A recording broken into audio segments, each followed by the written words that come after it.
Bonsoir chers téléspectateurs et téléspectatrices de BF1, soyez la bienvenue, on est très heureux de vous retrouver à nouveau sur ce plateau spécial pour ensemble essayer de comprendre comment on fait pour s'exporter. Aujourd'hui spécifiquement, on s'intéresse à la filière art de la scène, le thème choisi, stratégie de conquête du marché international par les opérateurs culturels de la filière art de la scène. Et pour en parler naturellement, vous savez, je ne suis pas seule. J'ai ceux qui ont l'expérience du secteur, qui ont déjà fait l'expérience de s'exporter. Et ensemble, on va se poser la question. Quelle est la place des arts de la scène burkinabé à l'échelle internationale? Est-ce qu'on arrive à s'exporter convenablement? Quels sont les circuits à exploiter ou déjà exploités? Est-ce qu'on a une bonne représentativité à l'international? Que faut-il faire? Est-ce qu'on peut mieux faire? On en parle aujourd'hui. Et pour ce faire, j'ai la chance d'être très bien entourée. Alors, on a juste à côté de moi, à ma droite, Aristide Tarnagda, qui est dramaturge, metteur en scène, comédien.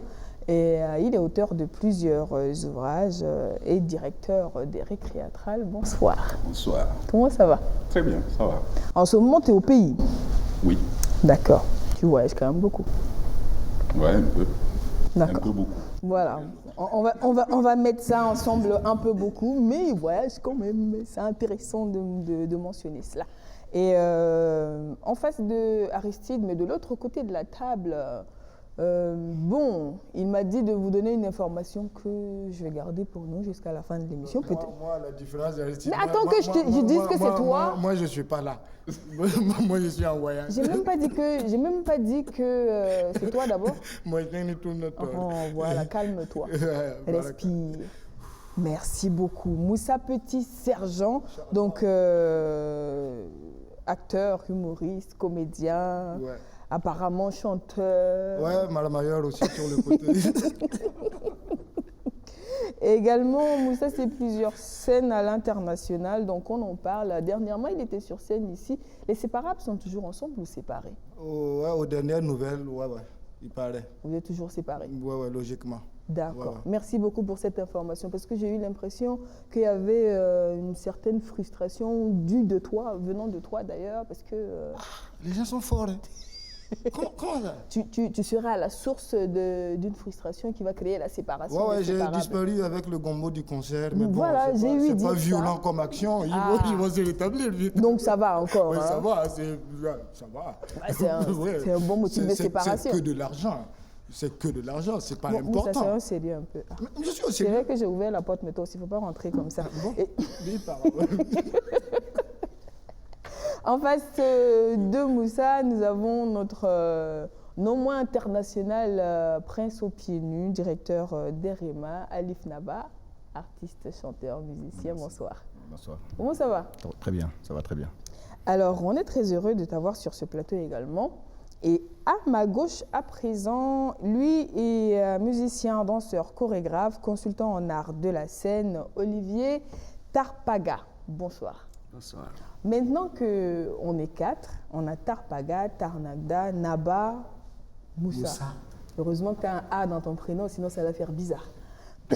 Bref, bonsoir à tous les 4 et bienvenue. Alors, l'émission est sérieuse. Je veux me mettre au sérieux. Mais oui, on est sérieux. Attends. Sinon, Regarde, Moussa, ça rime avec Nassa. Bonsoir. Il écoute, il regarde bien. Alors, on a parlé de justement la conquête du marché international par les arts de la scène, mais est-ce que ce n'est pas déjà chose faite, Aristide? Ça dépend pour qui. Ouais, ça dépend pour qui. Non, je pense que rien n'est jamais acquis et que je pense que cette conquête-là est quand même embryonnaire dans la mesure où je pense c'est une petite poignée d'artistes quand même qui s'exportent. Et on aura le temps de développer.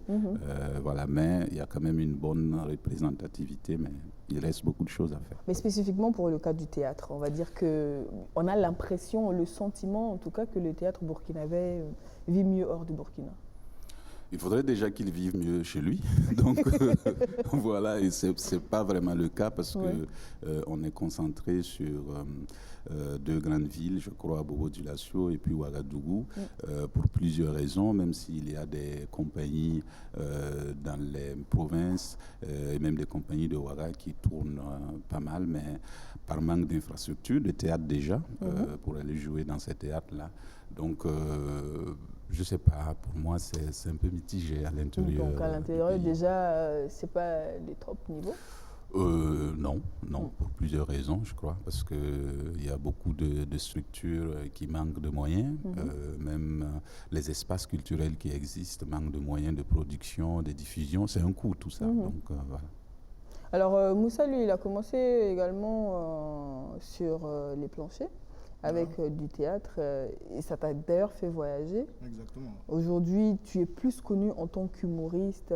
Les scènes au Burkina, je pense que le public ne boude pas son plaisir quand Moussa Petit Sergent les invite. Mais qu'en est-il de Moussa, humoriste, je précise, hors du Burkina? Bah, il faut dire que Moussa, humoriste, pardon, hors du Burkina, bah, il faut dire que c'est le même Moussa qu'on voit ici au Burkina, mais qui souvent a la chance d'aller représenter le Burkina Faso dans d'autres événements sur le plan international. Donc je pense que c'est juste le même Moussa, mais avec la fierté de porter tout un pays sur des scènes étrangères. Mais est-ce que c'est pareil, être sur une scène là et à l'étranger? Spécifiquement pour ce qui concerne l'humour, déjà on n'a pas tous le même sens de l'humour. Tout le monde ne rit pas de la même chose. Donc quand on a un one-man show qui a marché à l'échelle nationale et qu'on le sort, on le sort tel quel, ou est-ce qu'il y a du travail à faire ou à refaire? Bah, il faut dire qu'effectivement, l'humour, c'est du vivant. Et on rit aussi de ce qui nous concerne, de ce qui nous parle, de ce qui évoque quelque chose en nous. Donc, il faut dire effectivement qu'on ne rit pas forcément des mêmes blagues à Ouagadougou comme on rirait des mêmes blagues à Paris, par exemple. Tu vois, avec les mêmes blagues, c'est pas sûr que tu fais rire le Parisien et le Ouagalais parce qu'ils n'ont pas du tout les mêmes quotidiens. Voilà, donc l'humour, il est aussi environnemental. Voilà. Mais quand on est appelé à voyager, on est aussi obligé souvent de faire un travail de réadaptation par rapport au pays dans lequel nous partons. Mais quand c'est en Afrique, il n'y a pas un grand travail de réadaptation à faire généralement parce qu'on vit presque les mêmes réalités.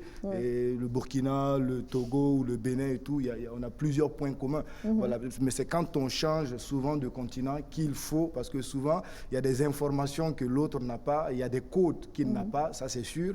Donc c'est à l'humoriste de se réorganiser pour travailler en tenant compte du public qu'il a en face de lui. De la même manière, on ne construit pas un spectacle pour enfants et un spectacle pour adultes, on ne les construit pas de la même manière. Donc en fonction du public que tu auras en face de toi, bah, tu fais un travail et tu l'affrontes. Voilà. D'accord, ok.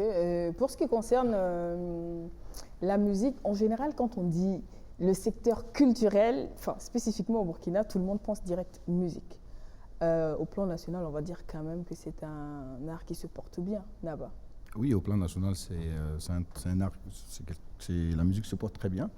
Et c'est vrai que depuis quelques années, comme on a, depuis les années 2000, même avant, hein, il y a eu un gros travail, mais on va dire une véritable explosion à partir des années 2000. Et jusqu'aujourd'hui, avec des artistes qui se sont professionnalisés davantage et donc d'autres qui se démarquent, notamment par leur démarche et par leur entourage managérial, de production et tout ça.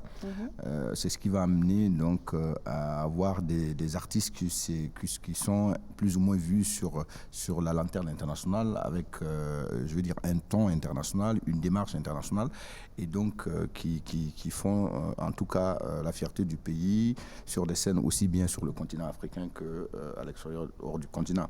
Donc, on va dire que la musique burkinabé, depuis là a eu une très belle expérience et elle se porte très bien avec aussi derrière tous ceux qui travaillent, pas seulement les artistes seuls qui ont un beau talent, mais il y a aussi eu une floraison de studios de production professionnalisés avec des ingénieurs de son. La chaîne se constitue. Toute la chaîne qui commence maintenant à s'organiser. Donc il y a quelque part une certaine économie au niveau de la musique qui est née avec des artistes qui jouent régulièrement, qui ont su s'entourer donc comme je le disais, avec Des équipes, un qui entourage fonctionnent. managérial, donc des gens qui vivent de cela, et puis une économie au niveau même de la scène, avec des concerts qui de plus en plus sont en plein, qui passent de 1 000 francs à 5 000 francs aujourd'hui à des sommes qu'on ne peut pas... Voilà. Et puis donc aujourd'hui, en 2022, on peut dire avec une production qui n'a rien à voir avec ce qui n'envie pas du tout ce qui se passe au niveau international. Donc on est dans une dynamique véritable d'être, je veux dire, de pouvoir donner aussi notre mot quand on parle aujourd'hui d'industrie musicale sur le continent africain. Mais tantôt, tu as parlé de ton international. Ça Oui, veut de dire ton quoi? international, parce que vous savez que même dans la tonalité, bon, c'est très artistique, même dans la tonalité, même dans la manière de... je veux dire, de dessiner l'architecture d'une musique, d'un arrangement et tout ça, il y a donc un ton qui répond à ce qu'on peut appeler de l'universalité. Donc vous savez que dans le son, il y a aussi ce qu'on appelle l'universalité. Bon, pour ceux qui sont dans le théâtre ou la musique, ils comprennent ça. Il y a donc des codes de l'universel qui se retrouvent donc dans cette démarche musicale aujourd'hui au Burkina. Il y a des artistes que tu entends et même si tu es au Canada, tu comprends ce qu'ils disent. Je veux dire, Même si tu ne comprends pas les mots, même ça si te tu ne comprends parle pas la comme on langue, dit. mais tu comprends tout l'ossature, tu Ouais. comprends que ça peut être bien chez nous, on le comprend. L'émotion universelle se trouve dans ces productions-là, dans ces créations-là. D'accord. Donc aujourd'hui, on l'a au Burkina. On n'est pas, je veux dire, en griffe, on part du folklore, mais on universalise un peu plus ou moins notre démarche musicale. Donc c'est un peu plus exportable. Très exportable. D'accord, ok. Voilà. Alors, pour ce qui concerne la danse, c'est vrai qu'on a des centres de formation, on a une école internationale de danse, mais déjà à l'échelle nationale, au pays, comment se porte la danse comme art? Ouais, c'est un peu plus compliqué. Mais je dis ça positivement parce que on a à peu près 3 centres là où les choses se naviguent au niveau de la danse. Donc, en commençant par le CDC, le Centre de développement chorégraphique de la Termitière, dirigé par Salih Hassanou. C'est ça? Et on a l'école internationale de danse Irène Tassambedo, Irène qui est incontournable dans le monde de la danse, que ce soit traditionnelle ou la danse contemporaine. Et on a Ankata à Bobo avec Serge Aimé Koulibaly. Mais parallèlement à ça, on a aussi quelques festivals qui sont qui aussi s'occupent de la formation et qui aussi amènent tellement de formateurs et autres ressources de partout le monde entier, comme pas seulement Dialogue de corps qui est affilié au CDC, mais on a aussi le festival In and Out à Guibou Sanou, à Bobo, on a le concours de solo que Serge Koulibaly a organise à Bobo en décembre. Voilà, donc il y a... Au niveau national, oui, ça bouge, parce qu'en même temps, c'est beaucoup plus compliqué, parce que nous, on essaie de se dire, comment est-ce qu'on arrive? La danse, les gens ne comprennent pas la danse. C'est malheureux. La danse n'est pas... Mais quand vous regardez, ce qui est intéressant avec la danse contemporaine, c'est que nous, on porte beaucoup de choses. La danse contemporaine exporte la musique burkinabé. Okay. Beaucoup de musiciens live sont sortis pour la première fois vers l'Europe avec des compagnies de danse contemporaine. J'en suis aussi un exemple avec Irène Tassambedo. Sérieux? Oui, exactement. Donc je dis ça parce qu'à la fin, on ne se rend pas compte que c'est une machine. C'est une grosse machine, la danse contemporaine. Et le Burkina Faso porte haut le drapeau en Afrique. Par rapport, et nous, on se compare à l'Afrique du Sud. L'Afrique du Sud, c'est un pays mixte, blanc, noir, mais ils ont déjà ce côté contemporain, moderne qui existait. Mais nous, on s'est reconstruit, on s'est construit de zéro. Donc, par les pionniers Salih Hassanou, Seydou Bouré et bien sûr Irène Tassambedo, depuis les années 70. Et il ne faut pas oublier Alassane Congo, qui est... Voilà. Mais c'est une grosse machine, la danse contemporaine. Je vous parle des genres de projets qui sont créés avec des budgets de 200 à 500 000 euros pour créer un projet. Mais les gens ne se rendent pas compte. On néglige la danse, mais la danse contemporaine au Burkina exporte tellement ce qu'on fait à l'extérieur et les genres d'artistes que nous amenons. Et quand on parle de danse-théâtre, moi, ma danse est danse-théâtre. Donc, on a le côté théâtre. On travaille toujours avec des dramaturges. On travaille avec la musique live. On travaille avec les musiciens. On travaille avec les techniciens son. Les musiciens ont besoin de techniciens son. Nous, on a tout ça. En fait, dans ce monde-là de création de danse, on a tout un paquet qui est utilisé et nous, on touche à tout le monde. Donc, c'est important que le public se rende compte de la puissance de la danse contemporaine du Burkina Faso, surtout à l'extérieur. À l'extérieur. Mais qu'est-ce qui explique le fait qu'à l'interne, on ne comprenne pas, parce que le mot est sorti, les gens ne comprennent pas la danse. Qu'est-ce qui se fait que... Oui, parce que les gens essaient de se dire que c'est un truc néocolonial, ils voient un peu le côté du blanc. Non, pas du tout. En fait, l'improvisation existe en Afrique. L'improvisation dans la musique comme dans la danse. Des fois, on voit sur... Bon, c'est dommage, je vais parler de Facebook. Des fois, je vois des images des années 40 et 50, des images vers le Nigeria, où on voit des danses de tradition, mais improvisées d'une manière.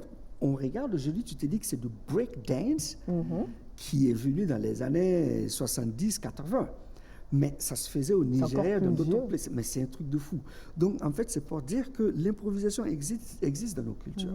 Donc, moi, par exemple, je crée ma danse en partant de l'improvisation. Et j'amène des thèmes et on commence à chercher par des gestes. Et des gestes, je crée des phrases. Et des phrases, maintenant, je crée des scènes. Et des scènes, je crée une chorégraphie. Donc, ce n'est pas juste que j'arrive et j'essaie de penser à tel machin, tel mouvement. Non, non, non. Tout est recherché. Donc, par l'improvisation, je n'ai pas pensé à un Français, je n'ai pas pensé à un Japonais, je n'ai pas pensé à un Américain, j'ai pensé à moi et à qui est devant moi. D'accord. Donc, c'est aussi de par la petite intelligence qu'on a pour créer que nous utilisons. On n'imite pas quelqu'un. Il y en a qui le font, mais en tout cas, je sais que je n'imite pas quelqu'un. Donc, il y a une création, mais c'est parce que la danse n'est pas compris qu'on croit on essaie d'imiter le blanc. Mais non, en fait, c'est pas ça. En fait, les blancs viennent même apprendre avec nous par rapport à notre stratégie. Bah, oui, Moussa? Non, en fait, il m'a choqué parce que moi, je ne savais pas qu'au niveau de la danse, il y avait des budgets de 500 000 euros. C'est pas ce que je foutais à l'humour. Tu vas te reconvertir? Moi, je danse, tu vois. Ouverture des frontières. Non, c'est vrai que c'est des gros budgets dans la danse. Ouais.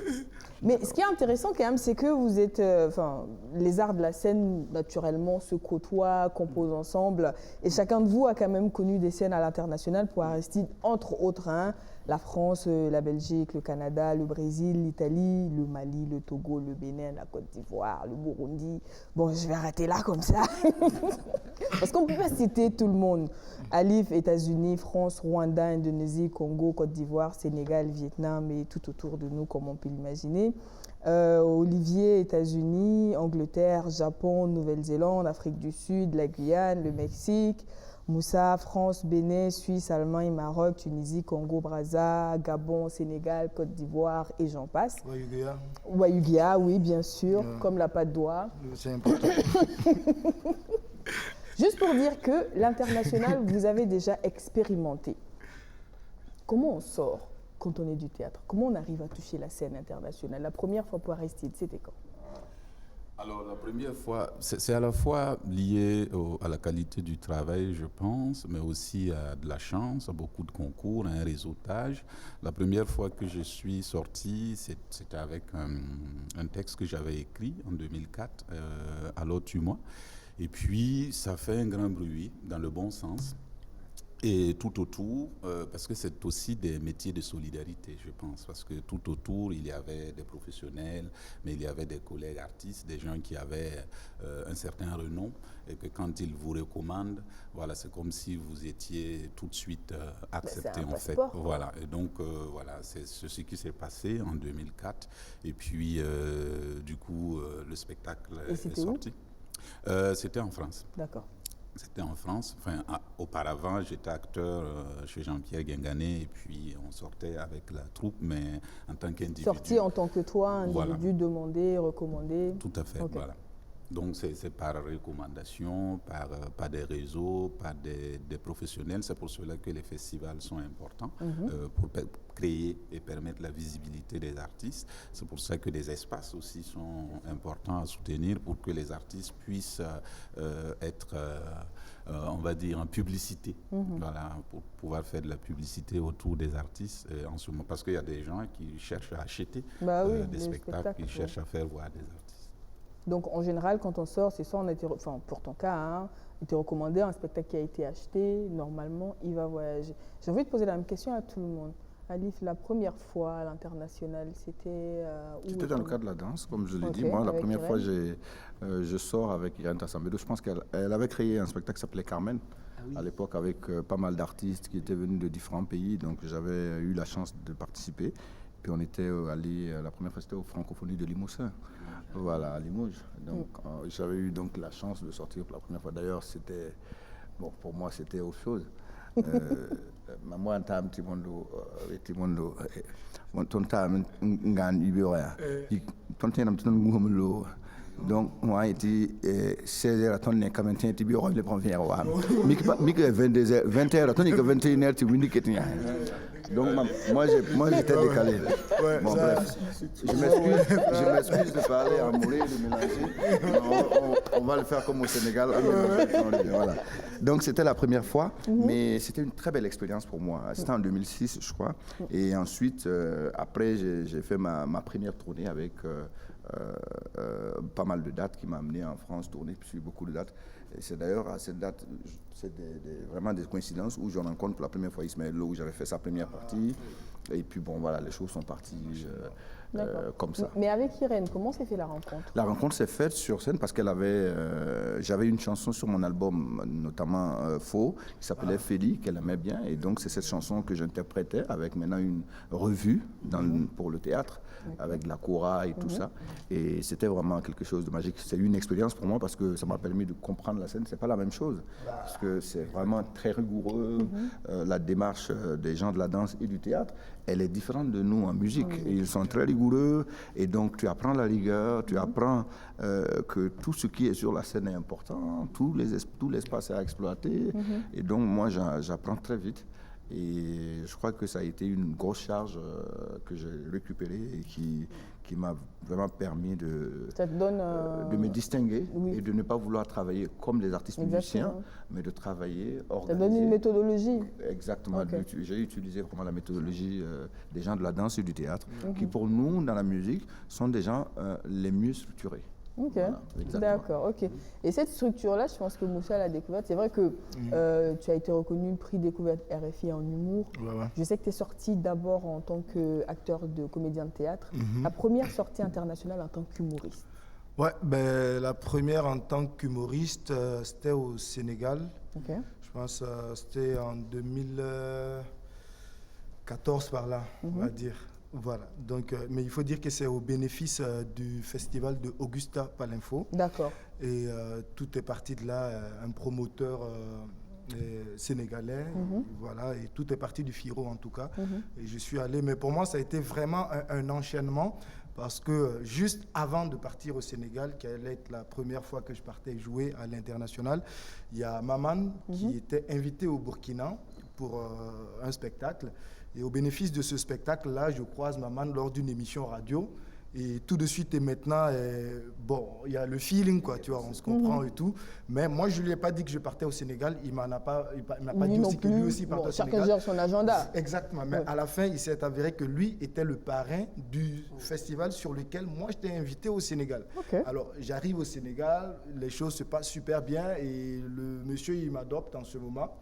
Et il commence à me mettre dans tous les trucs qu'il fait. Et il faut dire que c'est avec lui vraiment que j'ai été lancé sur l'international au début. Voilà. Et à un moment donné, il m'a dit, ben voilà, je pense que tu peux te débrouiller maintenant. Si tu as des problèmes de Va, moyens, mon viens enfant, me vole voir. de tes propres ailes. Mais- C'est un peu comme ça que c'est parti. Mais on va dire quand même que c'est une adoption méritée parce que c'est pas juste parce qu'il aime ta tête, mais c'est parce que tu es bien sur scène. Ben ouais, je pense peut-être aussi que je me suis quand même bien défendu. Et voilà. Et en même temps, c'est rude, tu vois. Et dans le monde professionnel de l'humour, tu n'as pas droit à l'erreur. Tu dois travailler. Tu te rends compte de ça tout de suite et maintenant. Donc, que tu aies quelqu'un qui t'épaule ou pas, tu dois travailler, tu n'as pas le choix. Donc, je pense que je ne dors pas trop, quoi. Ça devient un travail de quoi? De préparation, d'écriture, de réécriture, de lecture Bah oui, mais moi, je peux dire que moi, ma chance est que moi, je suis venu du théâtre. J'ai fait du théâtre longtemps avant de faire de l'humour. Yes. Et quand je suis arrivé à l'humour, je suis venu à l'humour avec des gens du théâtre. C'est-à-dire, moi, tous mes spectacles en humour, c'est pensé comme du théâtre, parce qu'on le fait avec les gens du théâtre. Donc, il y a de la dramaturgie, il y a de la mise en scène, il y a de la scénographie, donc tout est pensé. Voilà. Ce qui fait que souvent, on trouve que c'est un peu différent, mais c'est parce que c'est une grosse machine qui est derrière. Voilà. Moi, je prends tous les honneurs pour moi et tout, mais les gens ne savent pas qu'il y a une grosse machine derrière. Et quand on est nombreux, ben, ça ne peut pas ne pas le faire. Et quand on est nombreux, naturellement, il faut le budget qu'il faut. Pour ce qui concerne la danse, 500 000 €. ça va, ça va. La première sortie de Olivier. En fait, j'ai envie de te demander, est-ce qu'il a commencé à prester à l'intérieur avant de sortir ou ça a démarré direct à l'international? Si. Ok. J'étais danseur au sein du Bourgeon du Burkina, de M. Théodore Kafando. On faisait et traditionnelle et danse contemporaine. On a même gagné le premier prix, le grand prix national de la chorégraphie. Bon, c'est le genre de chorégraphie qu'on ne peut plus faire aujourd'hui. Mais bon, dans le temps, c'était quelque chose. Expliquez-nous, on Ça, est curieux, c'est, du coup, on a envie de savoir. Voilà, non, c'est... Vous savez, je pense que même Aristide est là, ou Moussa, ou même mon frère Alif est là. Je sais qu'il y a des sons qu'il ne va plus vouloir entendre, qui sont cachés sous la table. Il y a des vidéos qu'on ne regarde plus. C'est la même chose. Voilà. Il y a des choses, il y a des trucs que tu ne veux plus. On ne peut plus sortir la cassette. D'accord. Il faut laisser. Voilà, c'est ce que je veux dire. Donc, il y a eu ce temps-là. Ok, d'accord. Et dans ce temps-là, c'était quelque chose, quoi. Ça pétait. Donc, voilà. Donc, il y a eu cette époque. D'accord. Et je parle des années 95, 96, 97. Je n'ai pas la face de ces années. Ne vous inquiétez pas. On va compter les âges bientôt. Donc, ce que j'ai dit, c'est que ma première sortie en solo où j'ai pris la charge des choses, c'était en 98. D'accord. Mais avant ça, je tournais avec le Bourgeon de Burkina. Il y a eu cette opportunité, pas seulement en tant que danseur, mais aussi en tant que conteur et toutes les belles choses qui viennent avec. Ok. Mais seul, et c'était par rapport à ce que moi je fais, et voilà, et même s'il y avait des éléments derrière, c'était en 98. D'accord. Et puis après ça... Et comment ça s'est passé? J'avais déjà fait la comment France. Ça s'est fait? Comment ça s'est initié? C'est parti d'où? Je pense que c'est parti des rencontres aussi. C'est aussi, comme on dit, ce sont des réseaux. Donc, du coup, on était là, on était dans le sud de la France. Et c'est par les rencontres, ceux qui viennent voir les spectacles, les amitiés se lient, et les gens commencent à te regarder individuellement par rapport à ce que tu fais. Il y a des amitiés qui se créent, et puis après, il y a des associations qui se créent, et après, on te demande de venir faire quelque chose. S'ils arrivent à un niveau qui ne peut pas faire venir toute une compagnie et que tu fais un travail assez spécifique qui les intéresse et que ça ne va pas à l'encontre de la compagnie où tu travailles, ben on t'invite et puis tu vas faire ta chose. D'accord, ok. Voilà. Donc moi je comprends bien, hein, il faut déjà que ce ne soit pas à l'encontre de la compagnie. Non, parce qu'on est engagé avec la compagnie, il n'est pas question de juste partir pour ça. Non, c'est pas la même chose. Aujourd'hui, par moi, exemple, on m'a invité, je sors tranquille. Je donne un exemple. La danse contemporaine est super structurée aujourd'hui, okay. Très professionnalisée. Et j'ai dit quelque chose, peut-être que ça va me créer des problèmes, mais j'ai toujours dit que le problème avec la danse traditionnelle en ce moment, malheureusement, est que ce n'est pas structuré. Et les directeurs de compagnie, les gens sortent, ils vont en tournée, ils rentrent dans un avion, ils ne savent pas où ils dorment. C'est-à-dire, il y a un hôtel, peut-être le directeur est là, c'est Dieu, ils ne savent pas où ils vont, ils ne savent pas comment est-ce qu'ils vont être payés, il n'y a pas de contrat, il n'y a rien. Donc, ce truc a tué la danse traditionnelle. Aujourd'hui, je vois certains qui rentrent dans la danse contemporaine pour venir nous rejoindre, pas parce que la danse contemporaine, il y a de la passion, parce qu'il y a une structure et que le mec a un boulot et je sais que j'ai signé un truc, je connais ma paie, je sais que j'ai tel machin, je sais que je vais dormir ici, il y a une feuille de route. Moi, je n'ai jamais eu ça en danse traditionnelle. Okay. Et c'est malheureux. Et je pense que ça peut se structurer, ils peuvent changer de mentalité, sinon la danse traditionnelle va mourir. Donc je dis ça parce que aujourd'hui, pour sortir d'une compagnie et faire autre chose, il y a des contrats, il y a des... Mais dans notre temps, ça n'existait pas. Voilà. Moi, aujourd'hui, avec ma compagnie, il y a toute une grosse machine derrière, donc tout est structuré. Et j'ai des danseurs que je partage avec Serge Kulbeli, et des danseurs que je partage avec Salia, c'est chaud. Et des fois, les dates se coïncident. Il faut s'assurer que le calendrier est bien organisé. Les administrateurs communiquent. Okay. On a nos administrateurs qui communiquent. Les artistes communiquent, nous, on communique entre nous. Et après, les administrateurs communiquent entre eux. Si on ne fait pas comme ça, il y aura des accidents. Et le danseur, il veut des sous. Donc, il va... très clairement, et après, très clairement. Voilà. Et en parlant, je renvoie la balle à Alif par rapport à la danse, justement. Là, on se rend compte quand même qu'il y a quand même une grosse structuration, une organisation interne et externe pour que tout marche bien. Mais on entend souvent entre les danseurs et les artistes musiciens, c'est pas toujours le parfait amour. Qu'est-ce qui explique cela? Est-ce qu'il n'y a pas cette structuration à votre niveau, à vous? Au niveau de la musique? Oui. Oui, non, mais au niveau de la musique, comme je le disais, non, on a beaucoup de temps à rattraper les gens de la danse et du théâtre. Hein. Okay. Il y a donc cette démarche et cette volonté aujourd'hui de structurer. D'ailleurs, c'est pour ça que nous, on a mis en place la RIMA. L'idée, c'est d'accompagner par la formation. Vous savez, tout se passe aussi au niveau de la formation. Et quand eux, ils parlent au niveau danse ou théâtre, ils parlent d'administrateurs. Donc des gens qui sont allés à l'école, qui savent administrer, qui suivent un peu des chiffres, qui ont une méthodologie, plus ou moins. Et chez nous, c'est différent. On te parle de manager. Et généralement, entre griffes, le manager qu'on choisit, c'est un cousin, c'est quelqu'un qui sait bien parler, c'est quelqu'un qui sait bien s'habiller, et qui dit le tout au téléphone.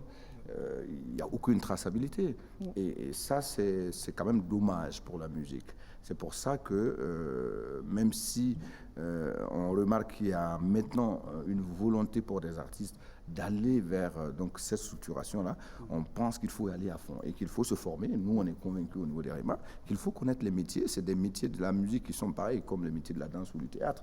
Donc, il faut les maîtriser, il faut donc s'outiller, il faut avoir une administration solide derrière. Si on veut construire une carrière sur 20, 30, 40 ans, si on veut revenir sur ce qu'on a fait il y a 10 ans et s'en inspirer pour mieux avancer, si on veut éventuellement créer une véritable économie aussi dans ce domaine, il faut absolument que nous soyons structurés. Donc cette structuration-là, on est là-dedans. Je pense que et le ministère et même ceux qui sont les bailleurs qui accompagnent les arts de la musique, ils sont tous convaincus qu'aujourd'hui, les artistes ont besoin donc de marcher de manière structurée, d'être entourés, d'avoir un vrai entourage managérial. Je vais prendre un exemple.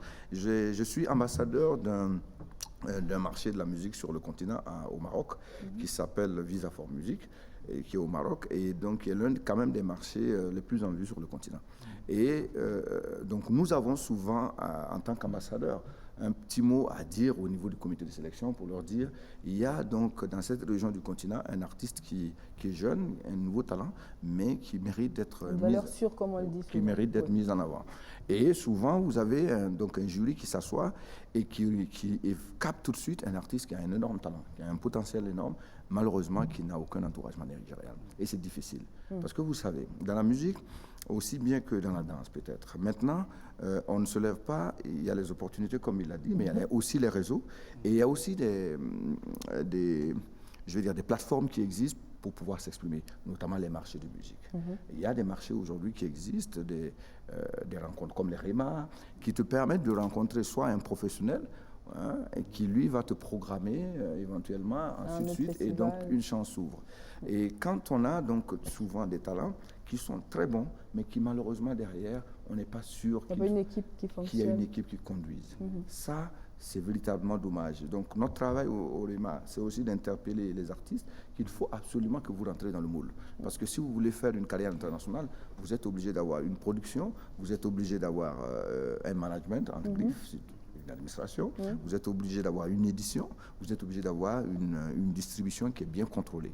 Donc si vous ne l'avez pas, vous passez à côté d'une véritable carrière. Comme le dit, pour le finir, un artiste très connu sur le continent, le talent c'est 1/10 de la carrière d'un artiste. Donc si vous avez que le talent, malheureusement vous avez ce qui est important, mais pas seulement lui. Il faut que vous ayez et le talent et le réseau, et que vous connaissiez, vous maîtrisiez les outils qu'il faut, et que vous connaissiez les acteurs, et en plus et que vous ayez l'équipe, parce que même si vous savez tout ça et que vous ne pouvez pas vous multiplier, un artiste qui est occupé à être celui qui se vend, je ne sais pas s'il a encore du temps pour son art. C'est très compliqué, très compliqué. C'est vraiment, beaucoup l'ont essayé et malheureusement, ça ne fonctionne pas et ça ne marche pas. C'est pas aussi quelque chose qui marche en famille, ça il faut le souligner, mais c'est quelque chose qui marche avec des gens qui sont outillés, qui connaissent aujourd'hui surtout. Nous, dans la musique, on connaît un changement radical d'économie, en termes d'économie. On a connu un changement radical, tout a changé. Toute la musique, tout le pouvoir de la musique et sa production et sa diffusion et sa consommation, tout est maintenant concentré dans un élément qui s'appelle le téléphone, le smartphone. Tout se passe là. Donc on est dans un monde qu'on tient dans nos mains et c'est en même temps énormément puissant. Ça change chaque 2-3 jours Et donc, Il faut être constamment en train de s'adapter. Il faut travailler à s'adapter. Il y a des gens qui travaillent, donc il y a des nouveaux acteurs qui sont nés, et il y a des nouveaux outils qui sont nés, et des nouveaux métiers qui sont nés. Et surtout, la concurrence, elle est mondiale immédiatement. Parce qu'on ne peut plus dire qu'on est dans son petit écosystème en attendant de conquérir le reste du monde. Immédiatement, tu es vu, tu es aimé ou tu n'es pas aimé. Et si le public te vomit dès le départ, excusez-moi du terme, pour conquérir son cœur, il faut se réveiller. Il faut absolument être organisé. Et je suis d'accord avec eux. Sans organisation, on ne peut rien construire. D'accord. Et en parlant du théâtre, à l'entame de l'émission, Aristide a dit qu'il y a un petit noyau d'artistes du secteur du théâtre qui vit bien à l'international, mais ça reste un petit noyau. Qu'est-ce qui se passe pour les autres? Qu'est-ce qui se passe pour les autres? Parler à la place des autres, c'est difficile. Je vais essayer. Non, mais je crois... Ouais, c'est pas simple. En fait, le théâtre, c'est un métier très compliqué en ce sens que c'est pas un métier qui est fait pour faire entrer de l'argent, comme dans la musique. C'est un art très difficile. Donc, qui a besoin d'un soutien de la part de l'État. Et comme il l'a dit, les spectacles de théâtre aussi demandent beaucoup d'argent pour créer une pièce. C'est parce qu'on nous a habitués à la précarité qu'on pense que, et c'est parfois parce qu'on exploite les artistes, parce que sinon une bonne création a besoin quand même d'une bonne enveloppe. Pour payer tout le monde, pour ne pas faire l'économie de ne pas avoir un scénographe. Si tu veux le meilleur musicien, par exemple, il a un prix. Il faut mettre les moyens. Voilà, parce que c'est un art aussi qui s'ouvre à beaucoup d'autres disciplines. Donc, on appelle souvent des danseurs, on appelle des musiciens, on appelle des chorégraphes, des fois. Donc, je crois que le fait qu'il n'y ait pas assez de moyens de production, parce qu'il faut que les pièces puissent exister, afin d'être vues par des programmateurs, par même des espaces de théâtre. Le sitôt, s'il a envie de programmer un artiste et il n'a pas les moyens pour le programmer, qu'est-ce qu'il fait? Le théâtre des récréatrales, enfin, c'est un ensemble de choses qui justifient qu'on n'a pas beaucoup d'artistes de théâtre qui tournent à l'international. Il y a ça. Mais il y a aussi quelque chose qui manque, je pense, dans nos pays, en général en Afrique, ce sont des structures de diffusion. Pour que, effectivement, je vais prendre un exemple. Étienne Minungu tourne énormément depuis 5 à 6 ans avec 3 à 4 spectacles, mais il ne trouve aucune date. C'est une structure, on appelle la charge de rhinocéros, qui est une structure de diffusion qui fait toutes les démarches pour lui trouver les dates partout dans le monde, et lui, il est peinard. Donc, je pense qu'il y a cet aspect-là aussi qui manque au Burkina. Et heureusement, j'ai vu que Boniface Karambega a commencé à lancer cette formation-là de diffuseurs, des gens qui vont venir acheter des spectacles pour les faire tourner. Voilà, ils ont leurs bénéfices. Et puis, les artistes aussi, les compagnies ont leur part. Ok, d'accord. Moussa, pour ce qui concerne... Attends, j'ai l'impression qu'à chaque fois que j'ai dit son nom, il est en mode... Non. Calme-toi. Pourquoi? On a parlé tantôt de l'organisation et de la structuration d'une équipe autour de l'artiste. Oui. Toi, justement, pour avoir fait tes classes dans le théâtre, tu fonctionnes, on va dire, plus ou moins comme ça. Mais est-ce que c'est un modèle acquis dans le secteur de l'humour au Burkina? Il faut dire que... si on va voir l'organisation que les hommes de théâtre ou que les hommes de danse peuvent avoir et tout, et chez nous, en humour, je pourrais dire, sans peut-être me tromper, qu'on a eu une étape plus ou moins embryonnaire. Voilà, on n'a pas la même organisation parce que il est aussi un métier libéral comme les autres, mais c'est un peu plus compliqué. C'est un peu plus compliqué parce qu'il y a quelque chose qui a changé un peu la donne, c'est Internet. Parce qu'avec Internet, avec Facebook surtout, il y a tellement d'humoristes qui ont éclaté dans le pays là, que c'est difficile de s'organiser. Donc voilà, donc là, on est dans une jungle et chacun se cherche. Voilà, donc il faut dire, mais néanmoins, les humoristes burkinabés ont une association. On a une association qui nous regroupe. Bon, pour le moment, on salue les baptêmes et les... Mais je pense que dans l'idée, c'est de s'organiser afin de mieux organiser même notre milieu. Voilà. Donc il faut dire que nous aspirons aussi, les humoristes, à pouvoir asseoir un socle assez solide pour s'organiser entre nous-mêmes déjà. Par exemple, on est en train de faire un travail de labellisation de spectacles parce que c'est parti du constat que il y a beaucoup de spectacles qui poussent comme ça, comme des champignons. Et souvent, le public arrive et il repart un peu mitigé. Et du coup, ça a des répercussions sur toute la chaîne, sur tous les autres humoristes. Oui. Donc, du coup, le travail qu'on est en train de faire, c'est un travail de labellisation des spectacles d'humour. Ça veut dire que quand un spectacle est en train de sortir, il y a un comité du bureau qui suit le spectacle à quelques semaines de la diffusion. Et si le comité juge que, à travers ce qu'il a vu, c'est un spectacle potable qui peut être présenté au public, on colle nous, on labellise exactement, et nous accompagnons aussi la communication parce que nous nous portons garant par rapport à la qualité de ce spectacle-là. Donc ça, c'est un travail que nous sommes en train de mener en interne. Voilà. Mais voilà, c'est un travail aussi de longue haleine parce que nous-mêmes, on ne connaît pas tous les humoristes. Chaque jour, on découvre de nouveaux humoristes. Toi-même, tu n'es pas à l'abri d'être humoriste demain parce que voilà, chacun prend ce méga pape, voilà, il crée un gros nom, il met sur Facebook, il fait des vidéos et tout de suite, ça part un peu, voilà, donc c'est un peu compliqué. Okay. Mais pour revenir à la question que tu as posée au vieux père, et, ouais, voilà,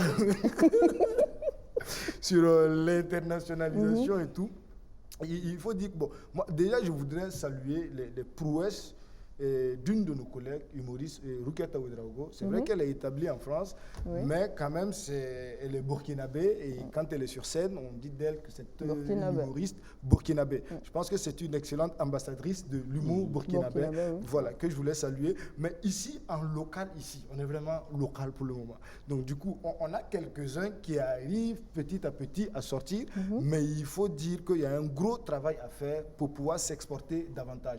Parce qu'il y a des talents assez intéressant ici au Burkina. Il y a des gars, quand moi je les regarde, je ne comprends pas ce qu'est le problème. Tu vois. Mais moi, je pense que nous, les humoristes, on a un travail à faire, surtout dans l'écriture, de rendre notre écriture beaucoup plus universelle, de ne pas penser seulement qu'à Ouaga ou à truc en écrivant, mais de penser francophonie. Quelqu'un parlait tantôt de ton international. Moi, quand je découvre Moussa, quand j'écoute Moussa, la différence que tu as avec Moussa en tant que comédien, c'est que l'universalité sonne dans ce qu'il sort. Il a le ton, il a le feeling qui va avec, il a une démarche, c'est structuré. Parce que même quand vous regardez les stand-up au niveau international, il y a donc une structuration normale. Tu suis, c'est intelligent et tu apprends quelque chose et ça te fait rire. Donc il est vraiment dans cette dynamique. Et je crois que c'est ça qui fait son plus et qui fait qu'il voyage énormément. Et je crois, comme il l'a dit, c'est différent d'un humoriste qui, pour lui, est tourné, très local, est très tourné sur les choses spécifiquement locales. C'est vrai, il marchera ici, mais ça sera difficile pour quelqu'un qui est à Dakar, qui est à Kigali ou qui est, je sais pas, au Congo, de se retrouver là-dedans. Quand vous regardez Moussa Petit Sergent sur des productions qu'on voit sur Canal+ et autres, je fais pas de la pub, mais bon, voilà, je crois que quand vous regardez, vous avez un artiste qui parle à tout le monde. Exactement, je pense que tout le monde se retrouve dedans. Il nous reste 10 minutes d'émission, c'est dommage, hein?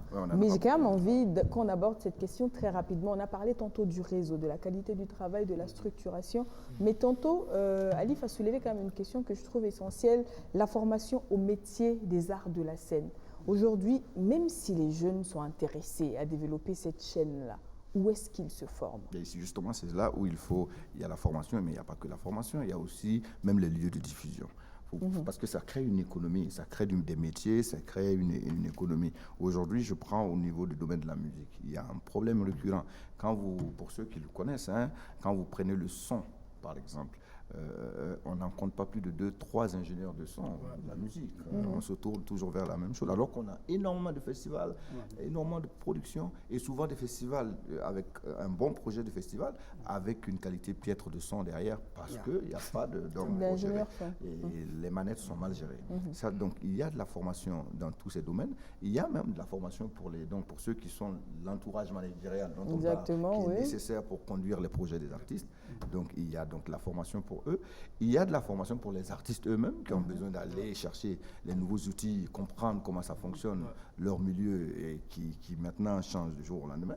Ça, c'est deux. Et il y a même un problème de diffusion, parce que qui va handicaper plus ou moins à un moment donné la création d'économies. Vous voyez, quand vous prenez le domaine du spectacle, aujourd'hui au Burkina, on n'a pas une véritable salle, des lieux où on peut, de manière professionnelle, présenter un vrai spectacle de musique, un vrai spectacle de danse, un vrai spectacle de théâtre, mais je veux dire à grande échelle, où 5000 personnes viendront voir M. Aristide Arnagda, ou viendront voir M. Floby, mais où derrière, c'est organisé par Moussa, le producteur de spectacle, qui lui va pouvoir payer le spectacle, donc tous les gens qui vivent derrière. Donc c'est une véritable économie qu'on peut créer, mais il n'y en a pas aujourd'hui au Burkina. Donc on a besoin, par exemple, aussi de lieux de diffusion appropriés, dans lesquels, parce qu'il y a des lieux de diffusion qui sont créés, mais dans lesquels les artistes sont associés pour créer véritablement un véritable lieu au Burkina où on pourrait dire on a une salle de 7000 personnes, bien conçue, qui est modélable pour tous les arts au Burkina, qui permettent que naissent des producteurs de spectacles, des producteurs de théâtre, ainsi de suite. Et les gens vont oser. Et donc notre marché existe, mais nous-mêmes, on n'excite pas le marché. Je ne sais pas si le mot... Il faut le titiller pour qu'il puisse... Mais pour terminer, comme on a peu de temps, je voudrais dire qu'au niveau de la musique, il n'y a pas de magie. Il y a le travail, il y a l'entourage, le sérieux qu'on met derrière, mais il y a aussi qu'il faut oser. À un moment donné, nous devons provoquer la chance. La chance, il faut aller le provoquer. Il ne faut pas l'attendre, il ne va pas venir. Donc, comme l'a dit Aristide, les réseaux, c'est parce que tu vas rencontrer quelqu'un quand tu vas boire un café dans un endroit de spectacle, où tu vas jouer dans un endroit où on va te repérer. Il faut trouver l'occasion de jouer dans les endroits. Mais plus loin, mon exemple personnel, c'est qu'à un moment donné, nous avons pris nos moyens pour payer des billets pour aller sur des marchés. Au Mama à Paris, nous sommes allés présenter nos œuvres, on est allé comprendre comment ça se passe. On a vu d'autres artistes jouer et on a essayé de s'en inspirer et tout et tout. Et aujourd'hui, quand on va sur un marché de musique, c'est là où les gens présentent les artistes et on les achète. C'est un marché, comme son nom le dit.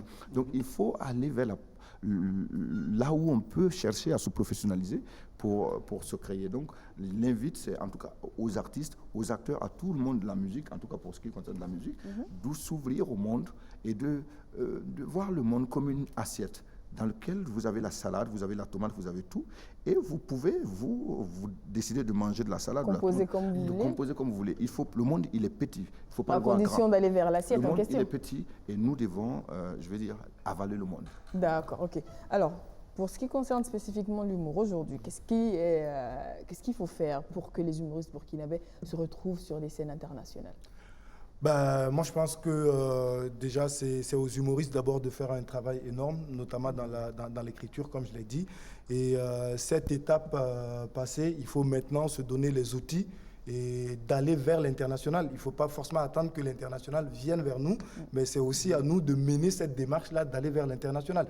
Mais souvent, par exemple, je prends un exemple rapidement. Moi, je suis directeur de festival. Je fais le festival Rire en Fête. Et stratégiquement, tous les humoristes que je fais venir jouer à mon festival sont des directeurs de festival. Et ça, je tiens d'abord une réunion avec les humoristes et je leur dis ça. Donc, vous avez les outils. C'est à vous maintenant de vous approcher, que tu sois programmé au festival ou pas, c'est à vous de créer des liens avec ces personnes-là. Voilà, exactement. Donc, moi, je pense que c'est aux humoristes aussi de développer, s'ils veulent, s'ils ont l'envie en tout cas. Voilà, exactement. Voilà. Développer cet esprit d'entrepreneuriat. C'est penser sa carrière, la construire. Exactement. Parce que moi, personnellement, moi, j'en bénéficie déjà. Mais je pense que mes collègues aussi peuvent en bénéficier s'ils ont l'envie. Donc, moi, je pense que c'est d'être vigilant et de travailler et aussi de s'ouvrir et de chercher. Et quand on cherche, on finira par trouver. Naturellement. Ouais. Est-ce que je peux poser la même question pour le secteur de la danse? Parce que j'ai l'impression que le défi, c'est plutôt de conquérir le marché interne. À l'international aujourd'hui, est-ce qu'il y a encore des choses à faire? Il y a des choses à faire, mais en même temps, il faut que les artistes comprennent qu'il faut investir. Quand tu investis artistiquement, mais aussi tu investis des fois intellectuellement et financièrement. Moi, je viens juste, avec Aristide, on parlait, il n'y a même pas 2 semaines, je suis allé en 12 jours, j'ai fait 4 pays, je ne sais pas combien de villes, France, Belgique, Luxembourg et Espagne. Okay. Et ça, c'est un investissement personnel. Qu'est-ce que j'ai fait? J'avais déjà tout ce qu'il fallait pour ma création. J'ai des gens qui ont mis de l'investissement financièrement, mais je me suis dit que ça ne suffit pas. Danser bien ne suffit plus. Et créer bien ne suffit plus. Il y a toute une machine qu'il faut créer. Et si tu n'as pas le bon réseau, même si tu as des partenaires qui ont mis de quoi, il faut toujours aller chercher le réseau. Et donc, j'ai fait venir l'administratrice du Burkina, Salamata Diéné, qui s'occupait des CDC. Elle a pris un vol, elle m'a retrouvé à Lyon et on a commencé à rencontrer tous les partenaires. On l'a fait, c'est sorti du budget du travail. Parce qu'on s'est dit que c'était nécessaire. Mais bon, on est rentré, on peut sourire maintenant, mais il fallait le faire. Parce qu'il y avait des partenaires, même, genre le plus gros partenaire qu'on a, qui est à Charleroi en Belgique, qui prennent la première mondiale de ma pièce en janvier. Tout est déjà calé, ils ont déjà mis beaucoup d'investissements sur le travail et ils présentent le travail. Je suis allé rencontrer celle qui s'occupe de la programmation. On a parlé, elle a reconnecté mieux avec moi, reconnecté avec la pièce. Elle pense à beaucoup de choses. Et ce qui est beau, c'est quoi? Elle vient juste d'être votée, elle va prendre la direction exécutive du coin. Donc, et elle et moi, on avait super bien connecté. Et ce voyage a tout changé. Et une semaine après, c'est elle qui prend toute la machine. Donc ça, c'est le réseau. Et il faut toujours nourrir la relation. C'est danser bien ne suffit pas, on ne se dit pas, on envoie juste un email et puis les choses vont se passer. Non, non, non. Les emails, ils vont voir, ils vont pas Il faut répondre. entretenir le réseau. Exactement. Et il faut travailler avec l'entourage, ça compte. Très important. Alors, on est pratiquement en train de faire un dernier tour de table pour ce qui concerne les planchers, le théâtre. Alors, comment on fait aujourd'hui pour être sûr que, quand on décide en tant que gamin, quand on dit à ses parents, moi j'ai envie de faire comédien de théâtre, les parents disent, ok, c'est un bon plan de carrière parce qu'ils savent que notre enfant, il va bien s'en sortir à l'interne, à l'international. Que faut-il aujourd'hui pour que ça se vende bien? C'est la même chose. Enfin, je crains de me répéter, mais c'est la même chose que ce qu'ils ont dit. En fait, il faut s'investir, investir personnellement. Mais ce que je veux dire, pour résumer, c'est qu'il faut tout faire pour exister localement. Parce que Moussa est Moussa, d'abord. Ici, tous les autres, c'est pareil. Donc, localement, quand il y a des opportunités, il faut y aller. Même si tu n'as pas de spectacle programmé quand tu organises les REMA, si tu es un musicien, tu y vas. Nous qui ne sommes même pas musiciens, on y va parce qu'on espère rencontrer des opportunités. Et donc, quand on organise un festival comme les Récréatrales, on fait venir beaucoup de programmateurs qui ne sont pas intéressés, qui sont de plus en plus moins intéressés pour des artistes confirmés. Ils veulent des talents qui émergent. Si tu n'es pas au bon endroit, il y a un espace concret pour que tu rencontres les professionnels. Si tu n'as rien à présenter, c'est-à-dire tu viens au festival sans un dossier, sans un projet, et surtout, il faut forcer le destin. Voilà, c'est tellement important. Tout ce qu'ils ont dit là, c'est la même chose que le théâtre. C'est-à-dire, il faut transpirer, il faut ne pas dormir, comme il l'a dit, il faut créer les réseaux et puis les entretenir. Alors, c'est vrai que pour ce qui concerne spécialement les festivals, les rencontres artistiques, c'est une occasion extraordinaire de rencontrer des gens qu'on ne rencontre pas forcément à tous les coins de rue, que l'on n'aura peut-être pas la chance de rencontrer une prochaine fois. Donc, mais on a quand même le sentiment ici, j'ai plus le temps, mais j'ai quand même envie de lancer ça à Alif. On a quand même l'impression qu'on a des artistes qui ne saisissent pas forcément les opportunités qui sont mises sur le plateau pour eux, souvent. Oui. Mais c'est un débat dont je parlais il n'y a pas longtemps avec des amis.